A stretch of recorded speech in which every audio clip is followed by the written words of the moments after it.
Alhamdulillahirabbil alamin wassalatu wassalamu ala asrofil anbiya'i wal mursalin wa ala alihi wa ashabihi ajmain. Asyhadu an la ilaha illallah wahdahu la syarikalah wa asyhadu anna Muhammadan abduhu wa rasuluh. Alhamdulillah malam hari ini senang sekali kita berjumpa kembali untuk bermajelis ilmu di kelas Psikologi Pendidikan Islam atau PPI. Kita masih membahas serial Agar Anak atau Pelajar Cinta Belajar. Malam hari ini kita memasuki sesi yang ketiga, masih bersama Ustadz Muhammad Fatan Ariful Ulum. Beliau sudah hadir juga bersama kita. Insya Allah beliau akan membahas tentang motivasi dan cinta belajar. Apakah saling berkaitan? Tapi sebelum itu perlu saya ingatkan bahwa di dua pertemuan sebelumnya kita sudah membahas tentang urgensi cinta belajar. Kemudian yang kedua, cara-cara membuat anak cinta belajar. Nah, hari ini kita lanjutkan motivasi dan cinta belajar. Apakah saling berkaitan? Nah, malam ini kita juga akan kenalan dengan buku-buku baru ya. Beliau sudah bawa ini ya. Wadah beliau sudah siap, Ustaz? Langsung saja kami persilahkan. Alhamdulillahirabbil alamin wa bihi nasta'inu ala umurid dunya waddin wassalatu wassalamu ala asyrafil anbiya wal mursalin amma ba'd. Alhamdulillah malam ini kita lanjut belajar lagi tentang apa Mas? Tentang tema umumnya apa? Ingat nggak tema umumnya? Agar anak pelajar cinta belajar ya. Nanti insyaallah setelah selesai ini kita akan secara khusus membicarakan membangun motivasi belajar. Jadi memang ini tema yang sangat umum ya, sangat populer di kalangan masyarakat, termasuk di kalangan para psikolog maupun teman-teman pendidikan ya. Bagaimana membangun motivasi belajar. Nggih, matur suwun. Nah, ini kopi teman untuk ngaji. Menambah motivasi belajar ya, biar ngajinya makin kuat ya. Oke, kita mulai dulu dengan mengingat kembali what is motivation. Apa itu motivasi? Nah, taruh situ aja Mas ya. What is motivation? Apa itu motivasi? Motivation involves the process that energize, direct and sustain behavior. Ini saya ambilkan dari educational psychology-nya Prof. John W. Santrop. Ya. Motivasi itu melibatkan proses yang memberdayakan, membuat kayak kita tuh punya energi, punya daya kekuatan, lalu mengarahkan dan menjaga agar perilaku itu tetap berlangsung. Jadi mengingatkan kita pada satu di antara makna niyah ya. Niyah itu kan al-qasdu, kehendak untuk mencapai sesuatu. Jadi motivation ini memang maknanya erat kaitannya dengan kalau di dalam agamanya niat. Ya. Niat. Innamal a'malu binniyat. Karena nanti kita lihat bahwa memang perilaku di dalam ilmu motivasi itu terdiri dari dua jenis motivasi, ekstrinsik dan intrinsik. Jadi apa yang menyebabkan orang itu memiliki daya, memiliki kemauan, kemudian mengarah ke suatu perilaku dan menjaga perilaku itu sampai tercapainya tujuan, itu kita ingat inilah yang disebut sebagai motivasi. Maka kalau kita bicara istilah motivator, pemotivasi, kalau di Indonesia kan seringkali merujuk ke orang. Kalau di kitab-kitab, di buku-buku riset itu merujuknya bukan orang, tapi sesuatu yang membuat orang termotivasi. Namanya kalau kamu lapar, kamu nyari apa? Makan. Kenapa kamu makan? Karena lapar. Jadi makannya karena lapar, terus biar kenyang gitu ya. Nah, itu berarti disebut sebagai terdorong untuk melakukan sesuatu kan, itu disebut motivasi. Nah, ini contohnya dijelaskan di buku ini. Nah, memang contohnya orang lapar. Contohnya di situ orang lapar. Saya bukakan ya. Oh, sudah saya kasih tanda tadi. Ini contohnya memang orang lapar di sini tadi. Contoh ya, ada orang lapar, terus dia mencari makan. Nah, kemudian dia makannya itu, sebentar, tadi di mana nih? Makannya itu karena apa? makannya itu karena dia pengen menghilangkan rasa laparnya tadi. Nah, itu namanya extrinsic motivation. Jadi motivasinya, dorongannya dari luar. Sedangkan kalau intrinsic motivation on the other hand is in effect when the goal is inherent within the act itself. Karena kalau bicara motivasi dari dalam itu ya, itu efek yang dia dapatkan dari tujuannya dia makan itu adalah kaitannya dengan tindakan itu sendiri. Dalam makna ini menurut Day and Berline dalam bukunya tentang apa itu, ini tulisannya intrinsic motivation. Ya, dia mengatakan bahwa tujuannya ya makan tuh ya untuk makan itu sendiri, bukan biar kenyang, biar pokoknya makan ya untuk makan itu sendiri. Nah, kalau di dalam belajar nanti juga sama. Kalau orang itu belajar, ini untuk secara sederhana membedakannya, karena waktu kita pendek ini saya to the point. Nanti kita karena lihat data-data risetnya cukup banyak. Jadi kalau kita membedakan orang itu belajarnya karena intrinsik dari dalam atau karena ekstrinsik dari luar. Kan ada yang nyebutnya external motivation, ada yang extrinsic motivation dari luar. Kalau dari dalam itu internal motivation atau intrinsic motivation. Kalau di buku ini, di bukunya ini sebenarnya kumpulan tulisan ya. Psychology and Educational Practice, ini buku klasik ini. Saya belum lahir ini, bukunya sudah ada ini. Bentar, ini buku tahun 71. Ya, saya belum lahir ini. Tapi Masya Allah, bukunya masih oke ini ya. Alhamdulillah. 71 belum ada lahir ya.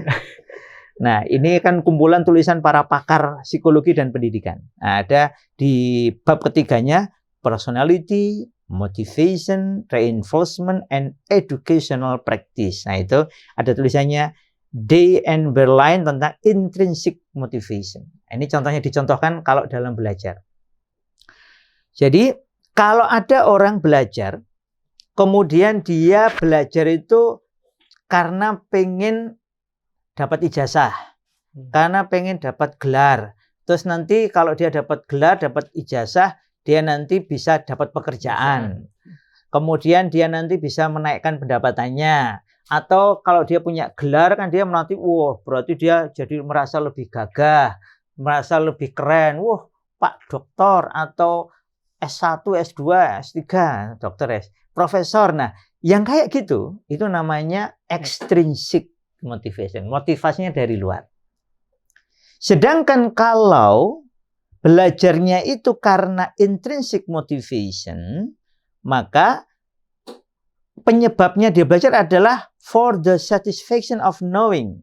Karena kepuasan memahami, kepuasan mengetahui sesuatu tersebut. Nah, ini disebut intrinsic drive. Ada yang nyebutnya di sini ya by an intrinsic drive. Tapi ini adalah konsep dari intrinsic motivation. Jadi kalau orang itu melakukannya karena tindakan itu sendiri, belajar ya karena belajarnya itu nggak ada urusannya sama nilai, nggak ada urusannya sama ijazah, nggak ada urusannya sama pujian dari dosen, dari guru, nggak ada urusannya sama, pokoknya ya memang dia suka belajar. Belajarnya itu memang asik. Dengan mengetahui sesuatu dia, ya itu yang dia cari. Nah, itu namanya intrinsic motivation, motivasi dari dalam. Minat dakhil, ada yang nyebutnya minat dakhil, bukan dari luar. Jadi alasannya bukan dari luar.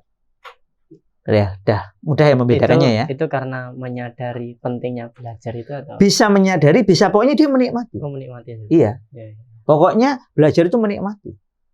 Dia nggak peduli dengan alasan-alasan di luar itu. Karena belajarnya itu sendiri sudah bagi dia ini asik. Nah, ini secara sederhana perbedaan dua jenis motivasi. Yang dari luar tadi dan dari dalam.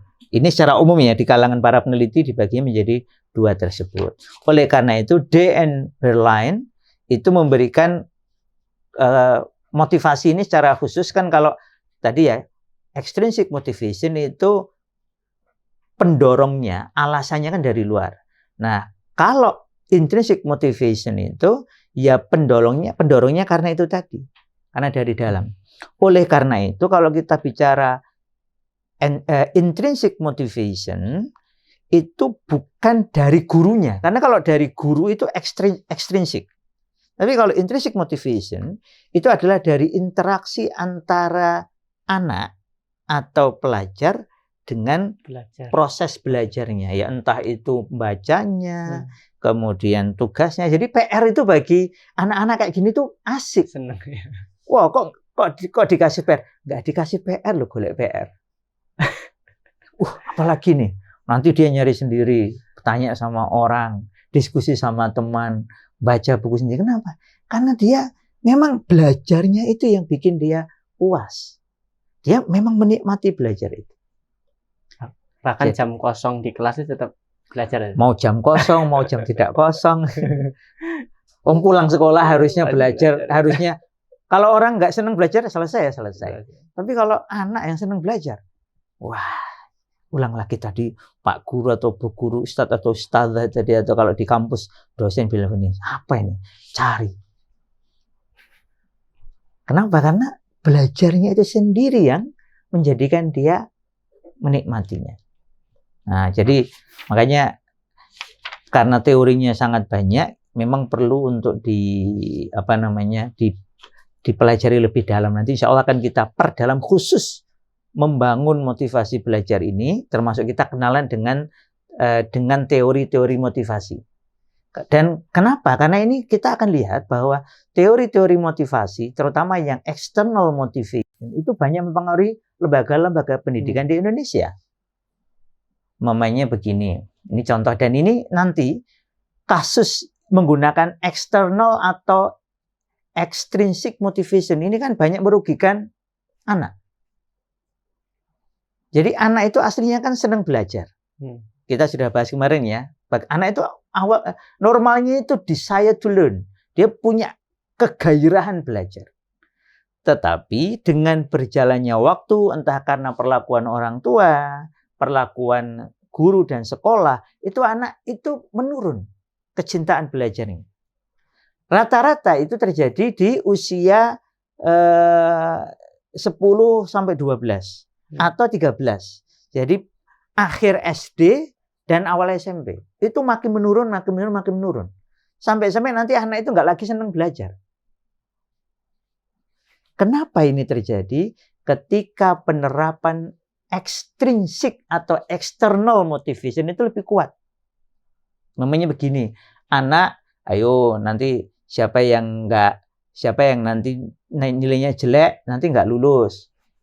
Mungkin niatnya baik gurunya atau orang tuanya, kamu ikut les ya. Nanti kalau kamu ikut les kamu nggak bisa ngerjakan ujian, nanti kamu nggak lulus. Jadi akhirnya anak itu dari senang belajar menjadi belajar biar lulus. Belajar biar nilainya tinggi. Belajar biar, nah nanti ada masalah juga. Belajar biar peringkatnya peringkat 1, 2, 3. Ini merusak kecintaan belajar pada anak yang sebenarnya sudah Allah Ta'ala bawakan. Anak lahir itu normalnya senang belajar. Dirusak gara-gara external motivation, extrinsic motivation tadi. Dari luar, biar ayo nak belajar nak, biar nilaimu bagus nak. Ayo siapa yang nanti dapat nilai bagus ini nanti dapat poin, dapat bintang, dapat ini. Secara umum para pakar peneliti, para pakar pendidikan, pakar psikologi dan peneliti mengatakan yang begini ini merusak anak. Nah, kita lihat ini banyak sekali di lembaga-lembaga pendidikan kita. Makanya ini kayaknya perlu dipahami sejarah teori-teori motivasi ini. Kemudian kita lihat apa ini teorinya kayak apa, bagaimana penerapannya, terus bagaimana dampak baik buruknya. Karena yang extrinsic atau external motivation itu banyak merusak anak. Itu tadi sampai datanya itu awalnya begini, naik maksudnya ya. Begitu kelas 5, 6, 1 SMP, turun drastis. Bahkan sampai akhirnya orang, saya pernah cerita juga ya, teman saya di psikologi UGM itu bagus, pintar dia orangnya. Statistika 2 Pak ya, Kami kan waktu zaman saya ada statistika 1, statistika 2. Itu nilainya A. Paling bagus karena 4 ya. Kalau pokoknya sempurna 4. Saya cuma upper B kalau nggak salah. Saya tanya, karena saya senang dengan riset, saya tanya ini gini, gimana? Terus komentarnya gini, wah udah lupa ya Tan. Loh, kan nilaimu A. Ya kan sudah selesai. Jadi belajar karena biar dapat nilai A. Atau biar dapat nilai, ya bener apa kalau SD SMP 100 gitu ya momennya. Apa yang terjadi? Akhirnya ya dia belajar sekedar belajar, pokoknya biar lulus. Nah, biar dapat nilai A, biar dapat nilai 100, biar lulus, biar dapat ijazah, biar nanti dapat pekerjaan, atau semisalnya yang dari luar, ini extrinsic motivation. Dan ini merusak kegairahan belajar, kecintaan belajar. Anak orang jadi nggak senang lagi belajar. Karena yang diajari bukan kelezatan belajarnya. Saya akan nulis buku bikin belajar itu karena gemes ya. Lihat anak mahasiswa kok gak seneng belajar gitu piye. Makanya saya dengan kegemasan itu nulis buku bikin belajar Selihat Coklat. Anak ya sampai sekarang masih gemes ini. Ya kenapa belajar itu asik kok enak gitu. Nah, tetapi sekali lagi karena banyaknya kesalahpahaman di kalangan para pendidik, para orang tua, sehingga yang ditekankan itu adalah external motivation. Dan ini merusak anak. Kalau yang bagus itu kan internal motivation atau intrinsic motivation. Jadi dibangun kecintaan anak pada belajar itu sendiri. Jadi, nah itu lebih kuatnya bukan karena gurunya, kata D.N. Berline tadi, tapi lebih karena interaksi antara anak atau pelajar dengan tugas belajarnya itu. Dengan membaca, dengan mencatat, dengan menulis, dengan mendengarkan guru, dengan diskusi, segala sesuatu yang berkaitan dengan belajar itu. Nah, kalau interaksinya itu positif, interaksinya itu anak merasakan kelezatannya, nah, itu dia bisa menaikkan. Nah, mari kita lihat riset-risetnya. Ini kan beda sekali ya. Ini penuh dengan ini. Mohon maaf nih, cuma tulisan itu. Kalau punyanya Santrok ini kan, interaktif ini, full color. Saya ya buatnya nih ya nambah seneng gitu ya. Tapi saya ngeliat dua-duanya. Kalau saya akhirnya gini, ya dua-duanya bagus. Saya kadang malah menikmati yang nggak ada gambarnya untuk beberapa hal. Tapi saya juga bisa memahami, ya. Kita ini kadang perlu gambar juga untuk menerangkan sesuatu. Tapi ingat, gambar yang ada dipakai oleh Santrok ini hanya untuk menerangkan. Namanya dia nyebut James Escalante, ini loh gambar James Escalante. Nggak Lance Armstrong, ini loh fotonya Lance Armstrong gitu.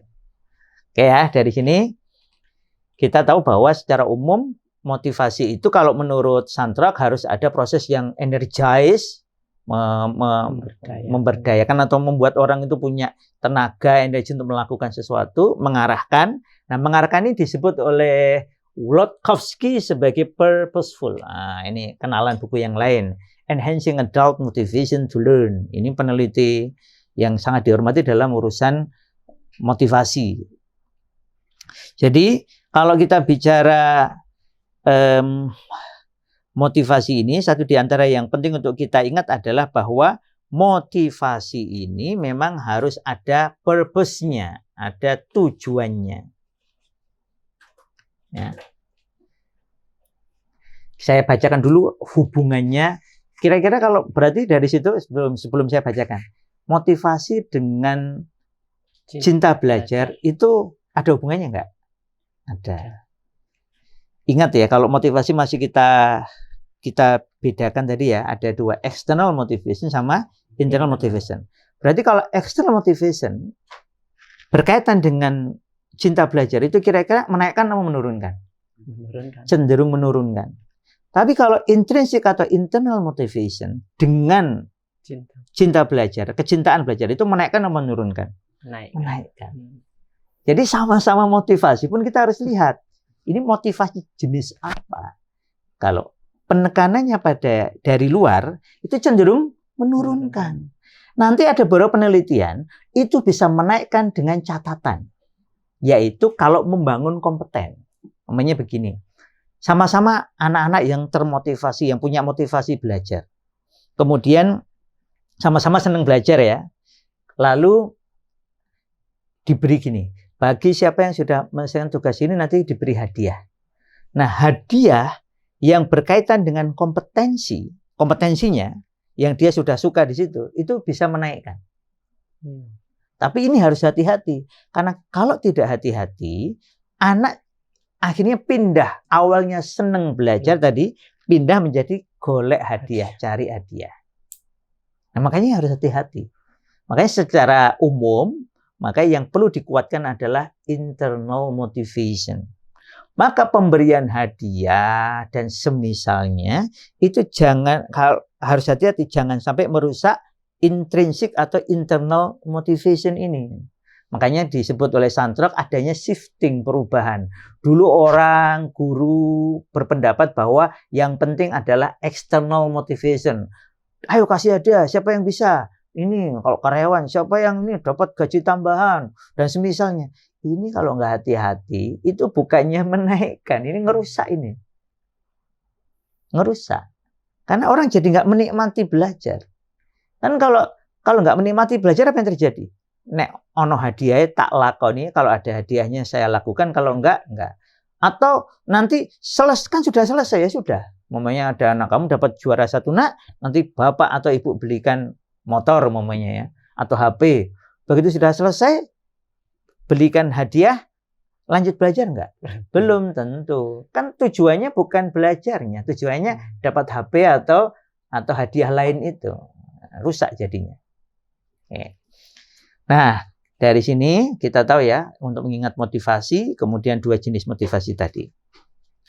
Kemudian, sudah diketahui oleh umum, kata Wlotkowski, bahwa orang yang termotivasi, anak yang termotivasi, itu mengalahkan anak atau pelajar yang less motivated, yang kurang termotivasi.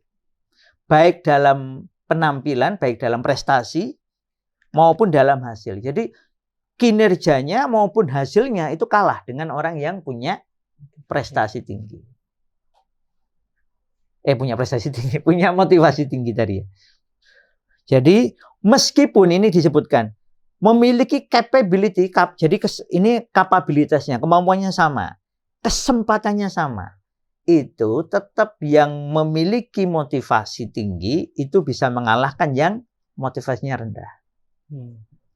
Nah, ini menunjukkan bahwa memang motivasi ini memiliki peranan sangat penting dalam kinerja maupun hasil. Oleh karena itu, ketika motivasi belajarnya sangat rendah, kita bisa secara umum menyatakan potensi belajarnya juga hilang atau menurun. Menurun sampai, kalau nggak hati-hati, sampai hilang. Jadi ketika motivasi belajarnya rendah, lama-kelamaan akhirnya potential learning, belajar potensinya. Jadi kan harusnya kan dia mau belajar itu ya lama-lama menurun sampai kemudian bisa hilang. Ada satu riset disebutkan oleh Uğuroglu dan Wahlberg, itu meneliti sekitar 232 korelasi antara motivasi dan belajar akademis. Ada 40-an studi yang mengumpulkan data dari 637.000 siswa. Riset ini menemukan 98%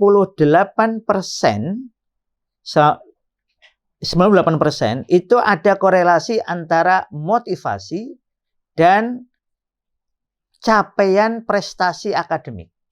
Jadi hubungannya itu positif, korelasinya positif, 98%. Jadi kalau simpelnya tadi, semakin tinggi motivasi, semakin tinggi prestasi akademik.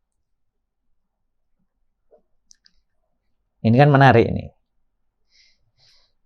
Kenapa? Karena ini disebutkan oleh riset yang lain, orang yang termotivasi untuk belajar, orang yang punya motivasi belajar, anak siswa punya motivasi belajar, itu berkecenderungan untuk melakukan hal-hal yang mereka yakini membantu mereka untuk belajar.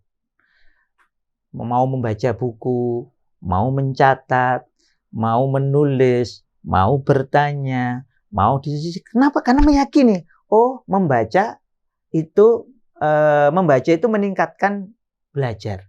Oh bertanya itu pintunya ilmu. Oh diskusi itu menguatkan ilmu. Jadi mereka itu mau melakukan itu semua karena yakin itu membantu mereka belajar. Membaca bantu belajar, bertanya bantu belajar, diskusi bantu belajar. Makanya mereka mau capek-capek melakukannya. Hadir di majelis ilmu dan lain sebagainya. Mereka cenderung melakukan apa-apa yang diperintahkan atau disampaikan oleh guru atau dosen atau pengisi itu, mereka lebih mau memperhatikan secara lebih cermat. Lalu mereka juga mau membaca ulang atau membaca, nggak hanya ulang ya, membaca dan nanti membaca ulang materi-materi yang berkaitan dengan pelajaran tersebut. Mereka mau mencatat, nanti mencatat juga macam-macam ya, nyatat cuma nyalin, nyatat poin-poin penting, nyatat dengan komentar, kemudian menuliskan ulang. Mereka lebih mau melakukan semua itu karena punya motivasi. Tadi, karena ini penting, ini bisa untuk membantuku belajar, maka dia melakukannya. Nah, dari sini kita mengetahui bahwa orang yang, ini secara khusus, Lord Kossi menyebutkan, orang yang memiliki motivasi intrinsik, ya, intrinsic motivation tadi, itu dengan semua pola tadi, lebih mau melakukan tadi membaca, mencatat, menulis, bertanya, berdiskusi, hadir di majelis ilmu, dan semua hal yang mereka yakini membantu mereka belajar. Akhirnya apa akibatnya? Akhirnya mereka menerima prestasi, mendapatkan prestasi, mencapai prestasi yang lebih tinggi. Ya kan normal kan? Yeah. Orang baca sama nggak baca masa ya sama.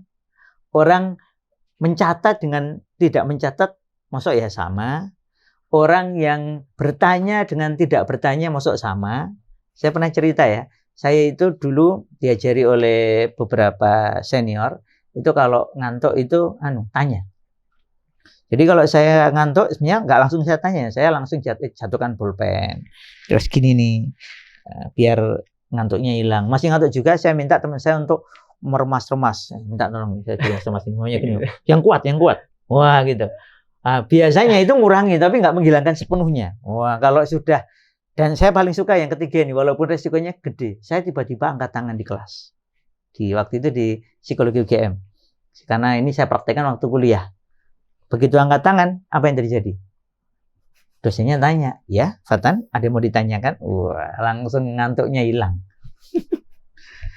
Karena saya mikirkan pertanyaan jadinya. Sebentar Pak, atau sebentar Bu.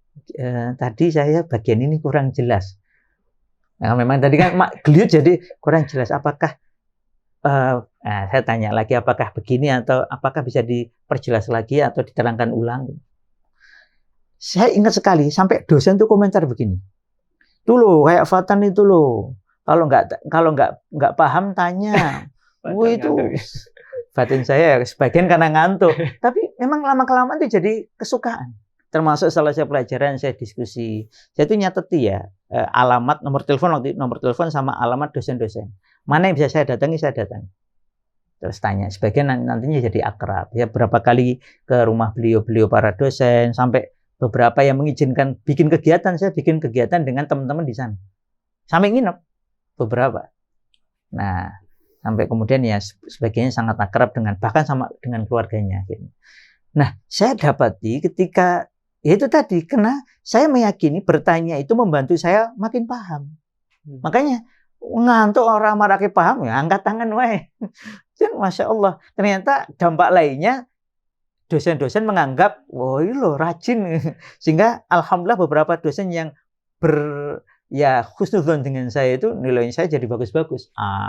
Kadang dipinjami buku, bahkan ada yang membelikan buku.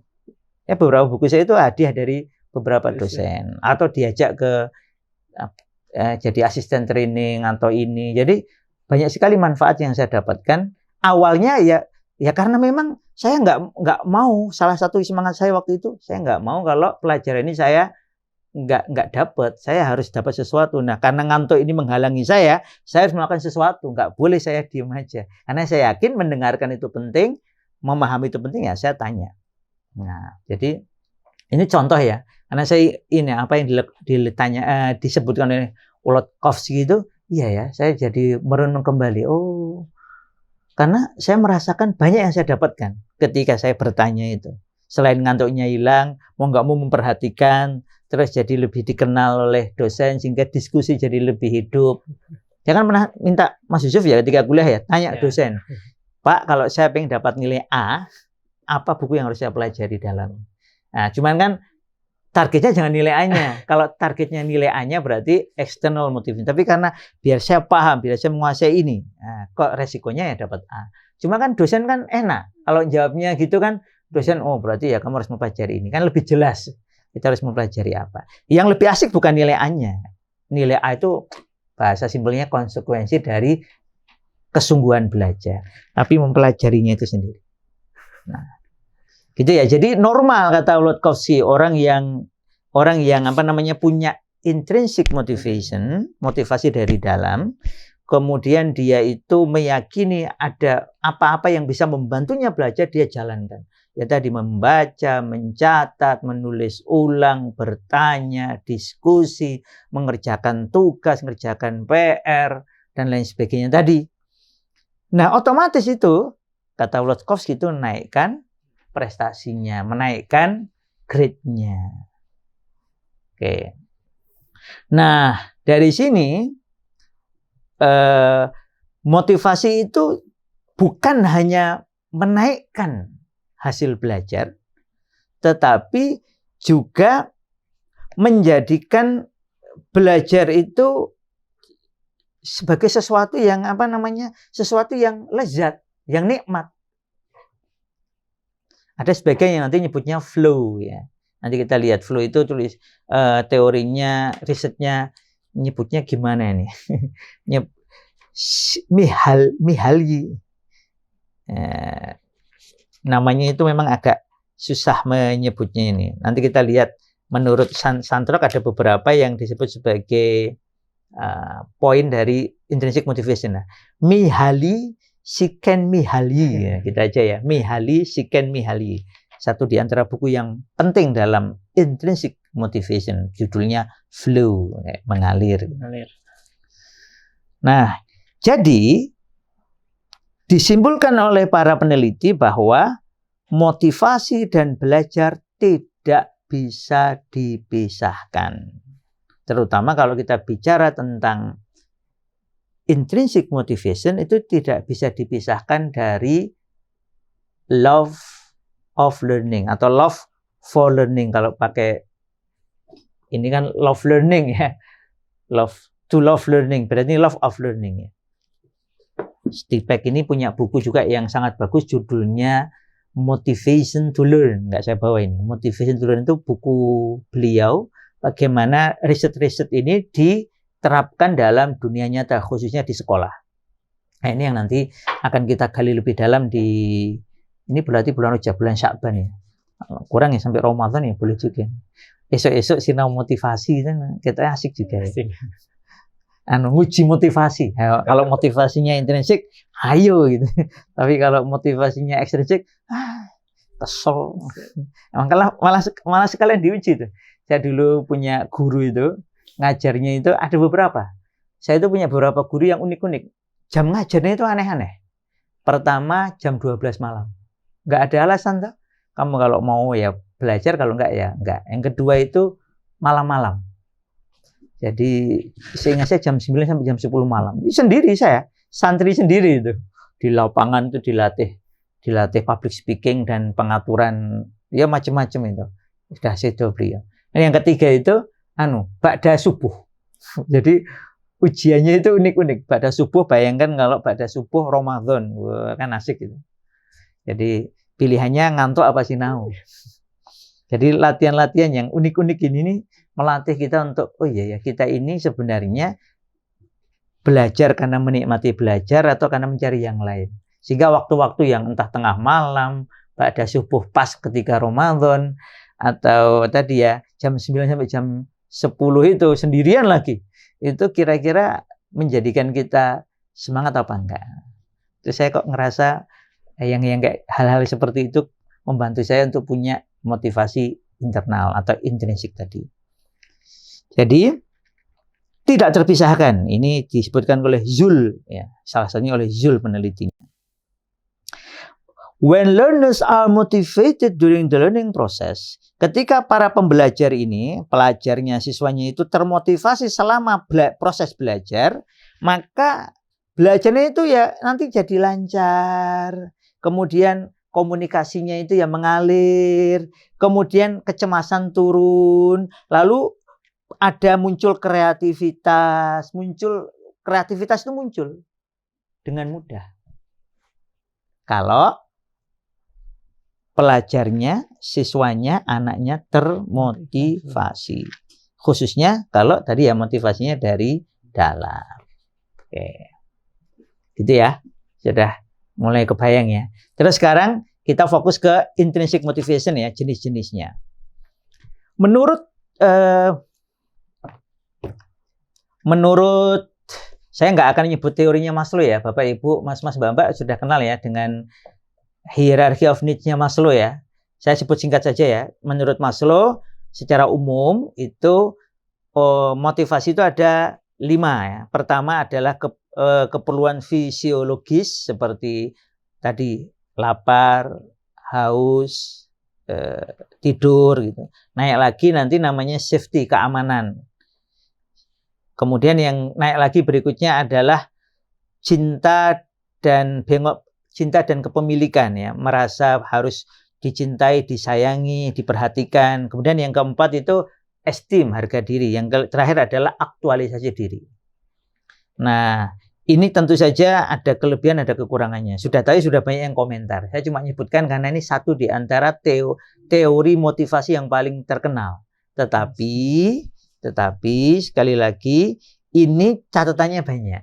Makanya saya hanya menyebutkan bahwa catatannya lumayan banyak dan saya termasuk yang tidak sepakat dengan ya ada bagian yang bisa dipahami tapi sepenuhnya tidak kurang sepakat dengan teorinya Maslow. Tapi bukan di sini tempatnya untuk komentari ya. Nanti silakan dibaca di tempat lain atau di buku ini, di beberapa buku sudah dibahas tentang teori-teori motivasi. Nah, nanti insya Allah moga-moga kita bahas lebih detail di pertemuan yang lain khusus tentang motivasi.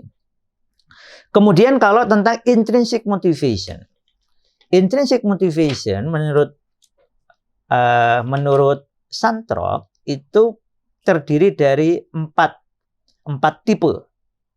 Pertama adalah determinasi diri dan pilihan pribadi. Self-determination and personal choice. Ini disebutkan oleh contohnya Deci, Kostner, Ryan, dan yang lainnya. Jadi dalam sudut pandang ini, determinasi diri dan pilihan pribadi ini, siswa percaya bahwa mereka bisa melakukan sesuatu sesuai dengan keinginan mereka sendiri, bukan karena sesuatu yang dari luar. Jadi siswa yakin aku bisa melakukannya karena kemampuanku, karena keinginanku, bukan karena sukses luar, bukan karena biar dapat nilai bagus, bukan karena dapat ijazah atau bukan karena hadiah. Enggak, aku melakukannya karena ini tadi, karena ini pilihanku sendiri. Nah, ini adalah yang pertama. Contohnya banyak ini riset-risetnya ya. Contohnya bahwa para siswa yang memiliki motivasi internal, kalau di sini nyebutnya internal motivation dan intrinsic interest. Jadi kalau tadi di tulisannya Day and Berlin tadi nyebutnya intrinsic motivation. Kalau di tulisannya Santrop mengutip Grolnick dan Stipek, ini ya, Deborah Stipek, itu menyebutkan internal motivation dan intrinsic interest. Kita samakan aja ya, bahwa pokoknya motivasi dari dalam. Jadi ketika siswa memiliki motivasi dari dalam atau intrinsic motivation atau internal motivation tadi dalam tugas-tugas sekolah itu meningkatkan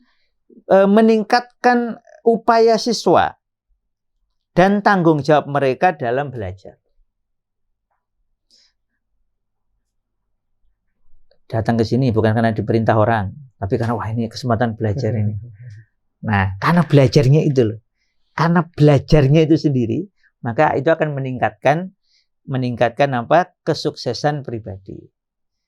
Karena jadi pilihan untuk melakukan itu menjadikan kita itu mau berjuang sungguh-sungguh untuk belajar. Jadi ketika anak memutuskan saya memang memilih ini, saya akan sungguh-sungguh, maka dia akan cenderung bersungguh-sungguh. Dalam prakteknya itu tenanan itulah akhirnya. Sehingga dia akan memiliki tanggung jawab lebih dalam belajarnya. Beda dengan yang diperintah. Tanggung jawabnya jadi cenderung rendah. Ini banyak risetnya ya, yang lain-lain ada. Nah, terus kemudian yang kedua adalah optimal experience and flow. Jadi jenis yang kedua, tipe yang kedua itu adalah tadi pengalaman optimal dan flow mengalir. Ini tadi risetnya Csikszentmihalyi. Dari tahun 1990-an sampai 2000-an sampai sekarang ini masih terus meneliti ya. Beliau dan timnya itu ya. Jadi ketika orang mengalami pengalaman optimal yang melibatkan perasaan dari belajar ini, jadi merasakan baca buku. Dia merasakan kenikmatan, dia masuk membaca dengan serius. Itu maka perasaan optimal itu kemudian meningkatkan kelihatannya dalam membaca buku itu. Dalam belajar itu. Nah, ini terjadi paling sering ketika seseorang itu mengembangkan perasaan mampu, perasaan menguasai. Kemudian karena itulah dia gini, saya baca buku ini, saya merasa yakin saya bisa memahami buku ini. Kalau belum paham, baca lagi sampai paham. Oh, ini insya Allah bisa nih saya. Nah, ketika kita mengembangkan perasaan, saya yakin saya bisa memahami buku ini. Kalau belum paham, baca lagi. Kalau nggak tahu artinya, kalau bahasa Arab, bahasa Inggris, buka kamus atau tanya kepada yang ahli sampai saya paham. Jadi perasaan saya bisa ini menguasai, memahami ini. Nah, itu menyebabkan seseorang itu lalu flow, mengalir, jadi asik. Padahal bisa jadi itu susah.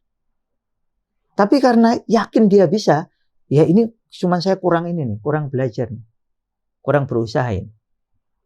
Suatu kali ada penelitian di beberapa negara. Ini waktu itu membandingkan antara anak siswa Amerika Serikat dengan siswa Jepang. Soal matematika waktu itu. Dikasih soal. Anak Amerika Serikat langsung nyerah. Wah, saya nggak bisa ini. Udah.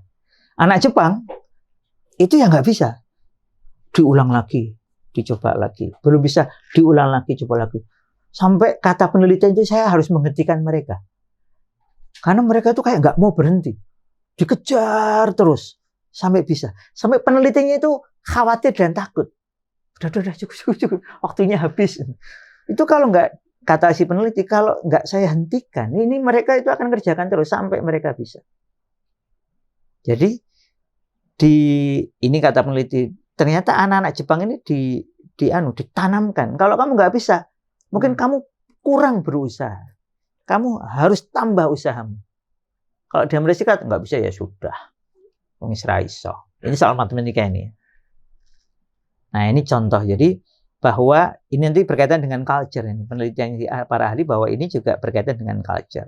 Jadi sekali lagi, ketika orang merasakan pengalaman optimal dan mengalir tadi, bahkan ketika dia nggak bisa, dia mengulang-ulang sampai dia bisa. Kita lihat ya, para ulama kita ini kadang belum bisa, ulang lagi belajarnya, tanya kepada yang lebih ahli. Bahkan ada yang sholat istikharah minta petunjuk kepada Allah. Ya Allah, saya ini belum paham juga bagian ini ya Allah. Tolong beri saya petunjuk. Yakin bahwa ilmu itu dari Allah, maka mintanya kepada Allah. Rabbi zidni ilma. Rabbi, Allahumma faqihni fid din, dan seterusnya. Sampai bisa. Nah, ini pengalaman. Gimana? Orang yang punya motivasi intensif lebih ajak daripada yang intensif. Ya, lebih ajak dan lebih persisten ya. Dia tadi sustain behavior. Dia karena dia tujuannya adalah memahami ilmu, belum paham, baleni meneh. Belum paham, ulangi sampai paham. Nggak tadi saya peneliti Amerika Serikat sampai wah ini gila ini anak-anak Jepang ini. Kalau dulu kan anak muslimin kan gitu, belum paham, baleni, belum paham, ulangi. Gitu. Ini sebenarnya ada banyak strateginya ya. Mengembangkan, tapi saya dulu lah lewati karena banyak sekali. Ini yang jenis yang ketiga, keterlibatan kognitif dan tanggung jawab pribadi. Kalau jenis pertama tadi kan determinasi diri dan pilihan pribadi. Yang kedua tadi adalah pengalaman-pengalaman optimal dan mengalir. Jadi orang itu ketika belajarnya intensif tadi, dia mengalami pengalaman yang optimal dan mengalir tadi. Sampai tadi, pokoknya nggak rampung-rampung, kerja koyak terus, kejar terus. Kemudian yang ketiga adalah tipe yang ketiga adalah cognitive engagement and self-responsibility. Jadi keterlibatan kognitif dan tanggung jawab pribadi. Ini contohnya dilakukan oleh Blumenfeld dan kawan-kawan ya. Mereka menekankan pentingnya menciptakan lingkungan belajar yang mendorong siswa untuk secara kognitif terlibat dan mengambil tanggung jawab untuk belajar mereka. Jadi anak siswa itu diminta ikut tanggung jawab dalam pembelajaran mereka. Contohnya ada satu soal mamanya. Terus kita terangkan ini aja. Ini kalau di sini kan real world situation mamanya begini. Kita belajar apa? Sejarah gitu ya. Kemudian kita belajar sejarah Kiai Haji Ahmad Dahlan. Umpamanya karena di Jogja kan satu di antara pahlawan nasionalnya yang belum jauh dan karyanya masih banyak di mana-mana kan Kiai Haji Ahmad Dahlan. Terus kita ayo sekarang silahkan kalian cari di mana kampung kelahiran Ahmad Dahlan, lalu di mana tempat beliau berdakwah. Dulu kalau ada sekolahnya itu disebutkan di mana, terus kemudian wafatnya di mana. Nah, terus anak diminta nyari itu sampai detail. Kemudian nanti kalau sudah ketemu kita akan datangi tempat-tempat itu langsung. Jadi dihubungkan dengan situasi sekarang. Jadi anak diberi tanggung jawab seperti itu mamanya contohnya. Atau yang lainnya lagi. Atau coba Ahmad Dahlan itu mendirikan Muhammadiyah tahun berapa? Nah sekarang sudah tahun berapa? Coba dihitung di sekitar kita ini amal usaha Muhammadiyah yang dulu dicita-citakan Ahmad Dahlan itu ada berapa? Nanti kita datangi langsung. Kalau perlu wawancara. Kalau ada sekolah diwawancara. TK-nya mana? SD-nya ada enggak? SMP-nya ada enggak? Pondok pesantrennya ada enggak? Panti asuhan diwawancara. Jadi dilibatkan dengan situasi langsungnya. Jadi anak siswa dikasih tanggung jawab personalnya. Contoh ya, ini contoh. Jadi bagaimana proses pembelajaran itu melibatkan secara kognitif dan tanggung jawab pribadi anak. Dan ini jenisnya bisa beragam. Oke. Kemudian yang keempat adalah interest. Ini juga disebut oleh Blumenfeld, Krajcik, Wakefield, dan kawan-kawan yang lain. Jadi, dalam motivasi intrinsik itu ada tipe yang namanya interest atau minat. Tolong dibedakan ada individual interest, minat individu, dan social interest. Situational interest. Ada minat individu atau pribadi, ada minat yang sifatnya itu situasional. Menurut para peneliti, yang individual interest, minat individu tadi itu cenderung bertahan lebih lama.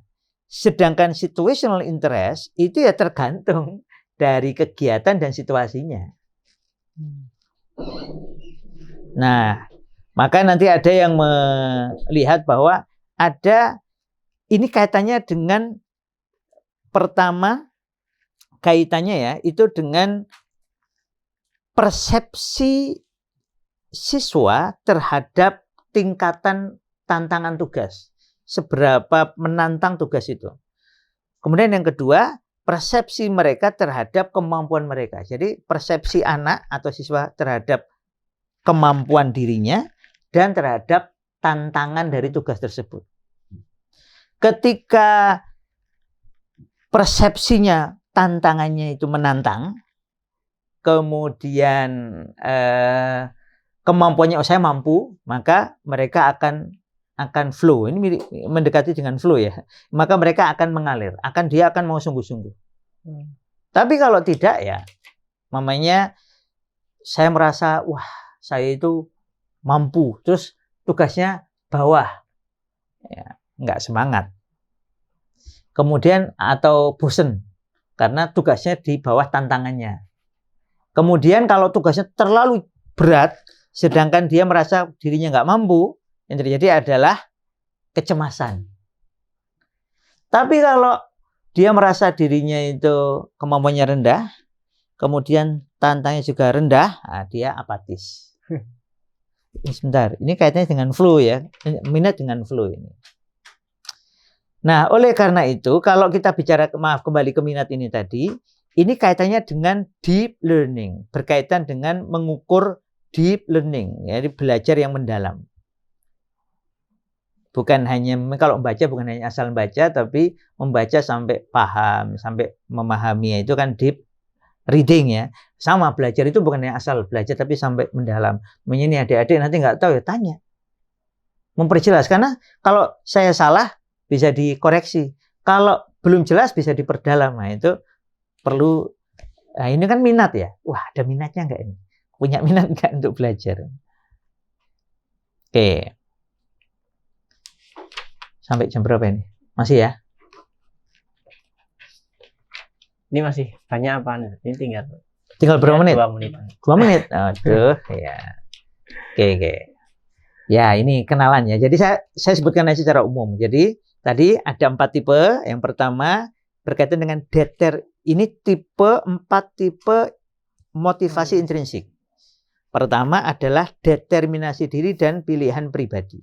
Jadi kalau mau membangun ini, maka yang dikokohkan adalah pilihan pribadi sehingga anak itu punya determinasi, kayak punya kemauan sungguh-sungguh untuk melakukan sesuatu itu. Ini ada contoh-contoh cara membangunnya ya. Wah, tapi ini banyak sekali, ini nggak cukup waktunya. Yang kedua adalah tadi pengalaman optimal dan mengalir. Nah, tadi itu saya kebalik sama interest. Pengalaman optimal dan mengalir itu kalau poin utamanya adalah persepsi anak terhadap kemampuannya dan persepsinya terhadap tugas. Kalau kemampuannya dia persepsikan mampu dan tugasnya juga menantang, maka ini yang terjadi flow. Kalau enggak terjadi.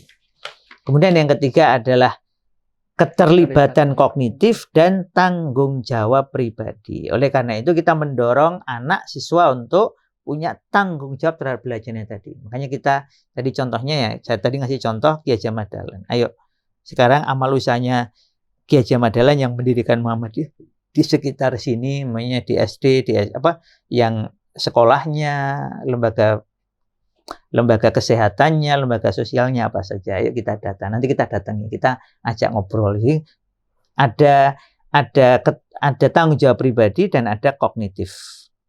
Ini banyak sekali contohnya ya. Kemudian yang keempat adalah interest. Tadi minat tadi. Maka perlu kita perhatikan ada minat individu. Mamanya Aiman ini pasti punya minat pribadi kan Aiman ya. Mamanya Aiman minatnya apa Aiman? Bahasa Arab? Apa kamu senangnya apa? Punya minat pribadi di bidang apa? Pendidikan. Nah, makanya punya minat di bidang pendidikan. Mungkin kurang terlalu berminat dengan pertanian. Berarti kan minat individunya pendidikan. Nanti ada yang situasional. Yang tadi itu yang tergantung situasi, terutama untuk belajar. Kan ada yang kita ini kadang belajar hal-hal yang tidak kita minati secara langsung. Umpamanya saya ini minat saya umpamanya waktu kuliah psikologi. Kemudian ikut acara tentang perikanan. Saya punya minat situasional terhadap ikan. Nah, bagaimana ikan itu membantu kesehatan. Jadi kalau ikannya fresh, itu ternyata lebih sehat daripada ikan yang tidak fresh. Nah, minat-minat situasional kan tergantung dari situasi belajar yang sedang dihadapi. Nah, oleh karena itu, minat ini juga perlu kita perhatikan. Karena ini bisa kita membantu kita untuk menanamkan kecintaan belajar pada anak. Gitu. Nah, dengan 4 jenis ini ya, walaupun belum secara lengkap ya kita bahas ya, tapi 4 jenis atau 4 tipe intrinsic motivation ini kita bisa memperhatikan kira-kira bagaimana menerapkannya di sekolah atau di rumah. Demikian, Allahu a'lam bishawab. Alhamdulillah, ini sudah 1 jam, cepat banget ini ya. Ada peserta yang hendak bertanya, kita akan tanya jawab. Kalau nggak ada malah kesempatan yang saya terangkan lagi nih ya. Terus gimana nih mengembangkan intrinsic motivation tadi? Nah, ini ada beberapa yang disarankan oleh Santrop ya. Contohnya, kalau kita mau mengembangkan determinasi diri dan pilihan personal, itu contohnya sediakan waktu untuk ngobrol dengan siswa atau anak. Lalu jelaskan mengapa kegiatan belajar ini penting. Namanya ngobrol sama anak. Matematika itu ya. Oke, yuk. Kenapa toh kita itu perlu belajar matematika? Sampai nanti anak menyadari, oh ini pentingnya. Mengapa toh kita perlu belajar sejarah? Oh ini pentingnya. Mengapa toh kok kita perlu belajar tentang apalagi tentang bahasa Indonesia atau bahasa Arab atau bahasa Jawa? Kenapa toh kita perlu belajar tentang Al-Quran, atau kenapa kok kita perlu menghafal Al-Quran? Itu ngobrol tentang mengapa. Hanya mengapa. Ya, fokusnya di mengapa. Karena anak biar, oh iya ya. Karena mengapa ini kan menjadikan anak punya alasan. Ingat, motivasi itu tentang membangun alasan. Kemudian perhatikan perasaan siswa atau anak. Ketika mereka ditanya, ketika mereka diminta melakukan sesuatu yang tidak mereka inginkan. Jadi kadang kita perlu ngajak ngobrol anak. Bagaimana rasanya tadi ini, kamu suka apa nggak suka, kenapa kok suka, kenapa nggak suka. Nah ini perasaan anak ini perlu kita dalami. Karena ini apalagi kalau berkaitan dengan cinta belajar, anak ini senang apa enggak. Oke, yang ketiga, berkaitan dengan kelas. Kalau di kelas, kelola kelas ketika ngajar ya secara efektif. Yang mana maksudnya secara efektif? Efektif itu kan dampak. Yang mana anak atau siswa itu diminta untuk latihan memilih pilihan-pilihan pribadi. Contohnya begini. Oke, anak-anak, kita akan bikin proyek penelitian kisah para nabi dalam Al-Quran umpamanya. Oke, kisah para nabi dalam Al-Quran. Umpamanya kita tanya, berapa nama nabi yang disebut dalam Al-Quran? 25. Oke, kalian ada berapa? Berapa? Kutab 345 itu berapa? 345. Oh, 18 ya. 18 ya. Oke. Sekarang kita mulai dari yang kelas 3 dulu umpamanya. Yang kelas 3 milih nabi siapa? Nanti ngumpulkan kisah Nabi Adam umpamanya di ayat berapa, surat apa. Terus gimana caranya? Nah, ini di sini di perpus ada nih buku-bukunya ya, nanti bisa dicek nih. Umpamanya gitu. Jadi kita menjadikan setiap anak itu memilih membuat pilihan pribadi yang berkaitan dengan pelajaran tersebut. Sehingga anak terlibat secara personal. Karena dia kemudian ini pilihannya kan pilihan pribadi itu. Jadi ketika dia memilih pribadi, atas satu tugas atau satu kegiatan belajar, maka itu akan membantu dia untuk punya, bukan aku yang milih, ini kan pilihanku. Kemudian berikutnya, di sekolahan bikin pusat belajar, di mana para siswa bisa bekerja secara individu atau kolaboratif beserta yang lain untuk menyelesaikan satu tugas atau satu proyek yang kegiatannya itu bisa mereka kembangkan sendiri. Namanya kalau di sini kan contohnya di perpus itu ya, kita sediakan buku, terus kita nanti kasih diberi kesempatan, ayo silahkan. Ini bisa untuk proyek bareng atau bisa untuk proyek pribadi untuk kalian neliti. Kemudian yang berikutnya, ciptakan grup-grup yang punya minat khusus atau proyek khusus. Namanya ini nih Ramadan besok kita mau bikin video tentang kisah-kisah seputar Baitul Maqdis. Nah, siapa yang tertarik? Nanti silakan yang tertarik, yang mau terlibat dalam proyek ini, silakan hubungi Ustadz Yusuf. Nanti daftar. Terus nanti kita akan membuat video. Targetnya 30 video tentang kisah-kisah seputar Baitul Maqdis. Nanti ya ini kan ada kelompok interest. Mungkin bisa banyak, bisa sedikit, tapi yang jelas ini membangun personal choice tadi dan determinasi untuk melakukannya. Ini contoh. Kalau yang bentuk pertama tadi. Kemudian, ini sebelum lanjut ada pertanyaan. Ada pertanyaan ya. Bagaimana cara menumbuhkan motivasi belajar siswa untuk belajar matematika ketika ia sudah benar-benar tidak suka belajar matematika? Ya. Dan bagaimana cara menjaganya? Suatu kali saya ngisi di satu kampus. Saya terus cerita, saya itu dulu nggak suka fisika. Fisika ya. Saya kan masuk ke IPA, jadi nggak, ya mau waktu itu harus belajar fisika, biologi, kimia. Kimia, biologi saya suka dari semenjak SMP, bahkan SD karena deket, kemudian ketemu guru-guru yang kalau nerangkan tuh excited. Jadi nggak ada masalah. Kimia, alhamdulillah ibu saya guru kimia, terus ibu saya ngasih alasan, loh kimia kayak gini. Fisika, saya waktu itu merasa berat. Fisika kok kayak rumus. Ya namanya orang belum suka ya mesti dua alasannya. Sampai kemudian saya itu perlu belajar ini. Lalu saya tanya teman saya, yang dia itu nilai fisikanya selalu bagus. Dia ranking 1, saya ranking 2. Ranking 1 ya. Dan dia kalau fisika itu 9, 10, rata-rata 9, 10. Saya tanya, kenapa toh kamu kok suka fisika? Nah, terus dia nerangkan, Tan, coba. Dia waktu itu bawa barang, Pak ya. Nah, bawa barang terus dia jatuhkan. Nah, ini fisika. Oh, loh itu kan barang jatuh. Lah iya, barang jatuh itu hukum gravitasi. Ini dipelajari di fisika. Terus ini kalau kita naik, waktu itu dia nyebut kipas angin apa ya? Lampu kipas angin itu pakai ilmu fisika kan. Kamu kalau naik motor, terus ini ada kecepatan. Kalau kita tambah kecepatan atau kita lambatkan namanya percepatan atau pelambatan. Itu fisika. Dia menyebut beberapa. Jadi dia menunjukkan bahwa fisika itu sesuatu yang fisik dan dekat. Bisa kita lihat. Saya mulai tertarik. Iya ya.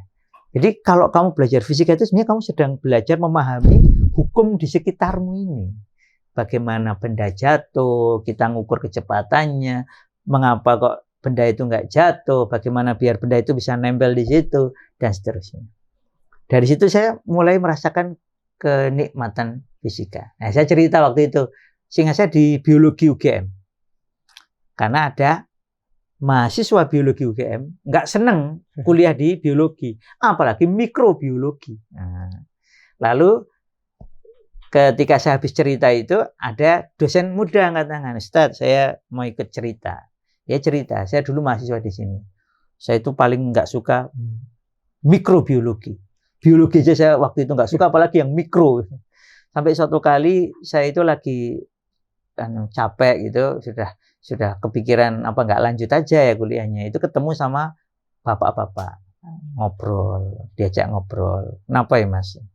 Ini Pak, saya itu kayak merasa salah jurusan ini Pak, masuk biologi. Kenapa? Gini-gini. Nah, terus bapaknya cerita tentang mikrobiologi. Saya nggak bisa ngulang ya karena detail itu. Terus si dosen muda ini bilang, saya mulai tertarik dengan mikrobiologi. Gitu ya Pak ya? Iya.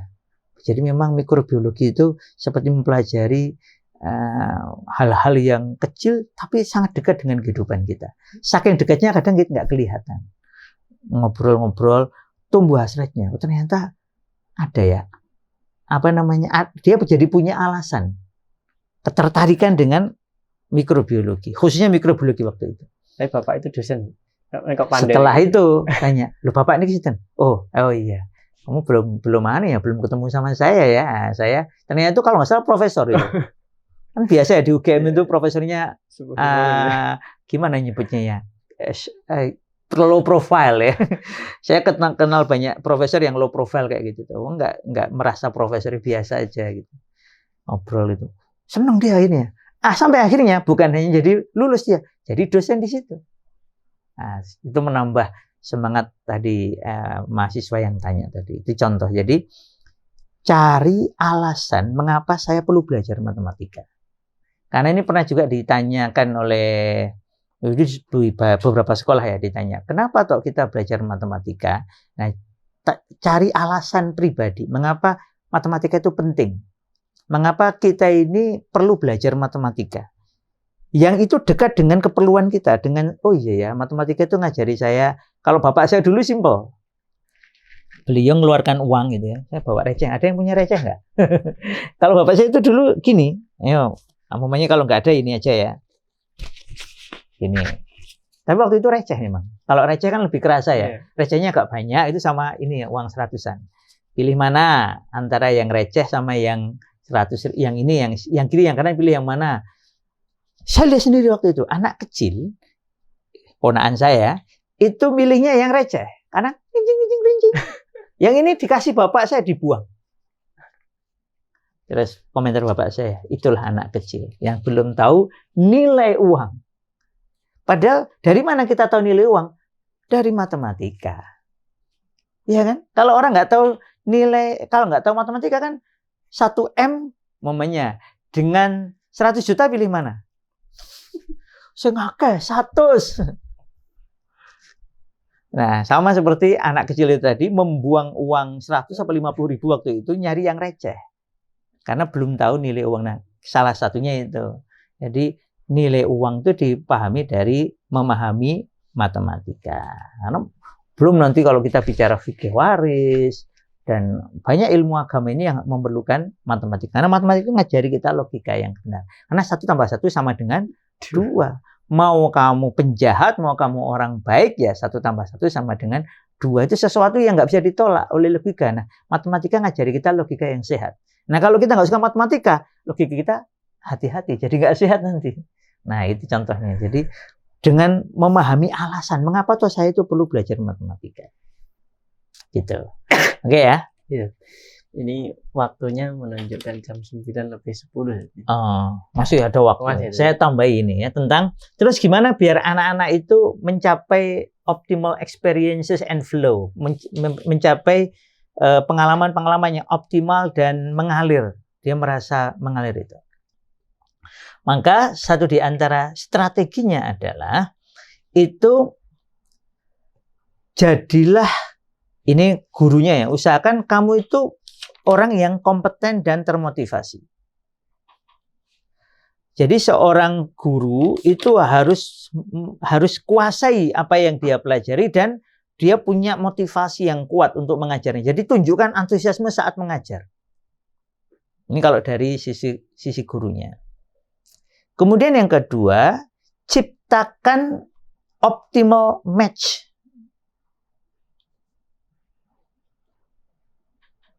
Yaitu maksudnya pasangan yang optimal tadi loh.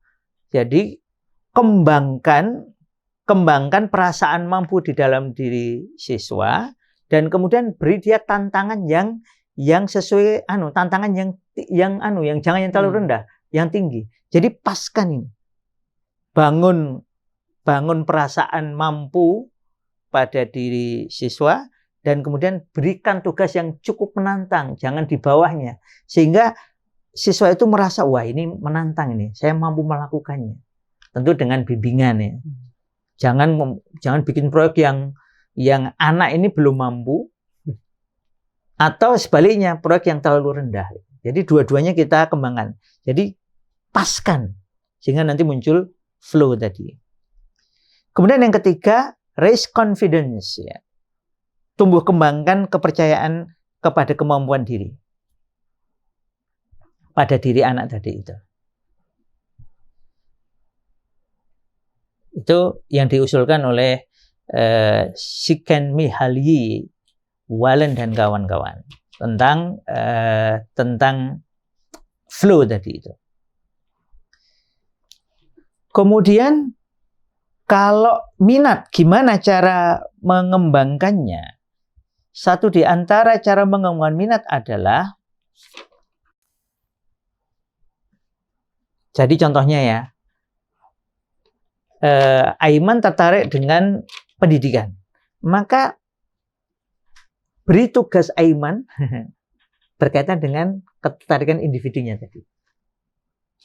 Kadang ada juga yang situational interest, minat tergantung situasi. Contohnya sekarang orang lagi gegap gembita mendengar rencana genjatan senjata Gaza.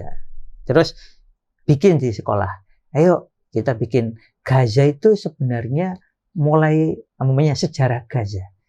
Kapan tuh Gaza itu mulai ada? Kita bikin penelitian, kita baca literasi yang ada di perpus atau apa. Ayo, kapan Gaza mulai ada? Bagaimana sejarahnya? Atau sejarah perang Gaza. Memang Gaza melawan penjajah Israel itu semenjak kapan? Apakah mulai 7 Oktober 2023 atau sebelumnya? Yuk kita lihat sejarahnya, kita kumpulkan. Jadi minat itu yang sifatnya individual atau yang situasional itu kita jadikan penugasan. Sehingga anak, oh ini menarik, ini perlu kita dalami. Kemudian kalau yang berkaitan dengan cognitive engagement dan keterlibatan kognitif dan tanggung jawab pribadi tadi. Gimana nih cara mengembangkannya? Cara mengembangkannya sebenarnya sudah kita bahas cukup banyak di pertemuan kemarin ya. Contohnya begini. Anak, tadi sudah kasih contoh yang Ki Haji Ahmad Dahlan. Sekarang kita nyari contoh yang lain. Temanya tadi saya lewat di Godean. Godean itu terkenal apanya? Godean. Terkenal apanya? Belutnya. Umumnya ya. Belut. Terus kita kasih tugas. Oke. Menurut kalian kenapa kok dulu? Nanti kita bisa melibatkan anak ya. Mengapa kok dulu Godean ini terkenal belutnya? Terus kemudian sekarang bagaimana kondisinya? Belut itu masih nggak diproduksi di Godean. Terus kalau tadi pembicaraan kami ya, masih nggak diproduksi di Godean. Kalau masih di mana? Terus apakah itu mencukupi? Kalau nggak mencukupi, datangnya dari mana? Terus prosesnya seperti apa? Nah itu anak dilibatkan. Nah kalau kita nyoba, karena ini masih daerah Godean kan, kalau kita nyoba bikin ternak belut, bisa nggak? Nah, bisa ya? Sudah berkali-kali belum berhasil ya. Tapi kan itu ada tanggung jawab pribadi yang bisa dilibatkan dan kemudian dilibatkan. Kenapa kok? Ini kita tantang secara kognitif dan kalau bisa dikasih tanggung jawab pribadi berkaitan dengan hal tersebut. Makanya di sini penekanannya adalah meaningful contact, kontak-kontak yang bermakna serta situasi dunia nyata yang nyambung dengan siswa. Ini banyak yang bisa dilakukan ya. Dan ini memang menjadi kalau kita merujuk ke penelitian-penelitian ini banyak sekali yang bisa kita lakukan. Saya ingin ingatkan sekali lagi, dari semua banyak tawaran ini, maka satu, hubungan antara motivasi dengan cinta belajar itu sangat erat. Yang kedua, motivasi ada dua jenisnya. Ada extrinsic motivation dan intrinsic motivation. Yang extrinsic motivation itu cenderung mengurangi kecintaan belajar. Sedangkan yang intrinsic atau internal motivation cenderung menaikkan kecintaan belajar. Risetnya banyak sekali. Yang ketiga, karena kita mendapatkan kenyataan banyak riset yang mendorong intrinsic motivation, maka kita perlu perhatikan ada 4 tipe ini minimal. Tipe pertama adalah memberikan pilihan pribadi sehingga anak mau melakukan sesuatu dengan tanggung jawabnya, dengan pilihannya karena ini pilihanku. Yang kedua tadi ya, dengan dia diberi pengalaman yang optimal lalu dia mengalir, itu berkaitan dengan cara dia memandang kemampuannya dan tugas. Kemudian yang ketiga, dengan keterlibatan kognitif. Dia secara kognitif itu terlibat dengan tugas itu dan kemudian punya tanggung jawab pribadi berkaitan dengan tugas itu. Kemudian yang keempat, perhatikan minatnya. Baik minat individu maupun minat yang sifatnya itu situasi yang sedang ada di kelas atau di masyarakat atau di wilayah internasional tadi kayak Gaza itu kan in situational interest. Nah, itu bisa kita manfaatkan untuk membangun intrinsic motivation. Dengan masing-masing ini sebenarnya bisa saling terkait. Berarti 4-4-nya ini kan ini tipe. Oh, tipe ya. Tipe dari, kalau menurut Sandrock ini tipe dari intrinsic motivation. Karena kan kita perlu mengembangkan intrinsic motivation agar anak itu mengalami kecintaan belajar. Dan ingat, ketika anak motivasinya dari dalam, dia cenderung lebih menikmati, lebih mau melakukan berbagai upaya, berbagai tindakan untuk belajar itu tadi. Dan dampak berikutnya, ya prestasinya naik, nilainya naik, ya itu wajar aja. Tapi ini bukan tujuan. Dapat nilai A, lulus, ijazah itu bukan tujuan. Tapi ini adalah dampak dari adanya intrinsic motivation. Gitu. Allah a'lam bishawab. Baik, jazakumullah khair. Ini waktu juga sudah menunjukkan jam 21.20. Ini ada pertanyaan dari online? Tidak ya? Baik, kita cukupkan untuk majelis pada malam hari ini. Berarti pembahasan kita tentang motivasi dan cinta belajar apakah saling berkaitan? Saling berkaitan ya. Jadi dikatakan berarti motivasi dan belajar tidak bisa dipisahkan. Demikian untuk majelis pada malam hari ini. Kita akan berjumpa kembali pekan depan, pertemuan terakhir di sesi agar anak atau pelajar cinta belajar ya. Insya Allah kita akan berjumpa, semoga dimudahkan untuk bermajelis ilmu kembali hari Rabu malam insya Allah. Saya ingin mengakhiri ini dengan kalimatnya dari Deborah Steenbeck ya. Ini ada riset yang beliau, jadi kesimpulan ini ada riset, kemudian dari hasil riset ada kesimpulan. Apa kesimpulan dari riset-riset tentang motivasi tadi dan kecintaan belajar? Ini salah satunya begini. Siswa, pelajar yang memiliki motivasi belajar tinggi itu mencintai belajar lebih daripada yang tidak termotivasi. Jadi ini menunjukkan hubungan yang sangat jelas ya antara motivasi dan kecintaan belajar. Jadi orang yang secara sederhana, orang yang motivasi intrinsiknya tinggi, maka kecintaan belajarnya tinggi dan prestasi belajarnya cenderung tinggi. Jadi kan catatannya motivasi dari dalam ya. Khusus, ya, motivasi intrinsik dari dalam. Ya. Demikian Allah alam. Baik.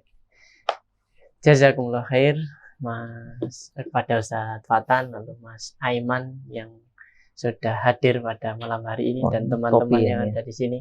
Kita akan tutup majelis pada malam hari ini. Saya kembalikan kepada Mas Fajar. Assalamualaikum warahmatullahi wabarakatuh. Waalaikumsalam warahmatullahi wabarakatuh.